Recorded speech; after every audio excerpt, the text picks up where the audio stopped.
नमस्ते दोस्तों।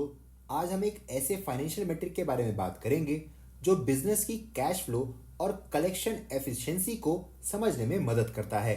इसका नाम है रिसीवेबल टर्नओवर रेशो। अगर आप इंडियन स्टॉक मार्केट में इन्वेस्ट करना चाहते हो तो ये रेशो आपको कंपनी के क्रेडिट मैनेजमेंट के बारे में इंपॉर्टेंट इंसाइट देगा। तो चलिए इसे डिटेल में समझते हैं। First we need to understand receivable turnover ratio क्या होता है।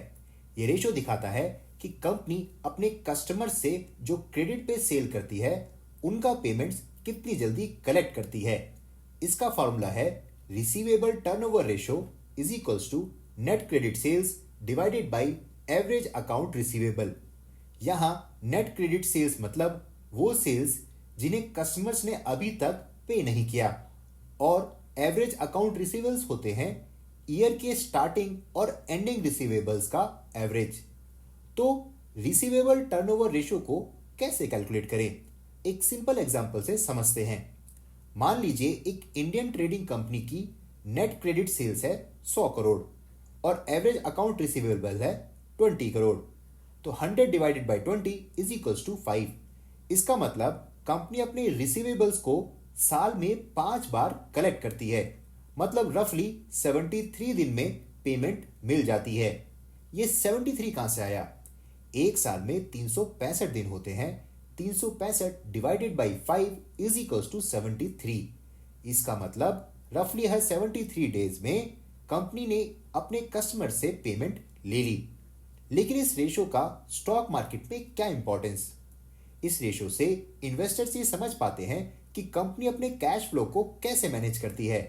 अगर रेशो हाई है तो मतलब कंपनी जल्दी अपने सेल्स का पैसा कलेक्ट कर लेती है, जो फाइनेंशियल हेल्थ के लिए अच्छा है। तो हाई या लो रिसीवेबल टर्नओवर का क्या मतलब? हाई रेशो मतलब एफिशिएंट कलेक्शन और फाइनेंशियल डिसिप्लिन, लेकिन कभी कभी यह भी मतलब हो सकता है कि कंपनी स्ट्रिक्ट क्रेडिट पॉलिसीज को फॉलो कर रही है। लो रेशो मतलब स्लो कलेक्शन, जिससे कैश फ्लो पर प्रेशर आ सकता है और कंपनी के ऑपरेशनल इफेक्ट्स हो सकते हैं। इंडियन स्टॉक मार्केट में credit policies sector wise different होती हैं। रिटेल और एफएमसीजी सेक्टर में ये रेशो हाई होता है क्योंकि ज्यादातर कैश सेल्स में होती है, जबकि इंफ्रास्ट्रक्चर और हैवी इंडस्ट्री में ये रेशो लो होता है क्योंकि क्रेडिट पीरियड लंबा होता है। अब इस सारे डिस्कशन से इन्वेस्टर्स के लिए एक टिप निकल के आती है। इन्वेस्टर्स को कंपनी के रिसीवेबल टर्नओवर रेशो कॉम्पिटिटर्स के साथ और कंपनी के हिस्टोरिकल डेटा के साथ कंपेयर करना चाहिए। सडन ड्रॉप या कंसिस्टेंटली लो रेशो रेड फ्लैग हो सकती है, जिसे ध्यान में रखना जरूरी है। ये रेशो कभी कभी मिसलीडिंग भी हो सकती है अगर कंपनी ने सेल्स या रिसीवेबल में पॉलिसी चेंज किया हो।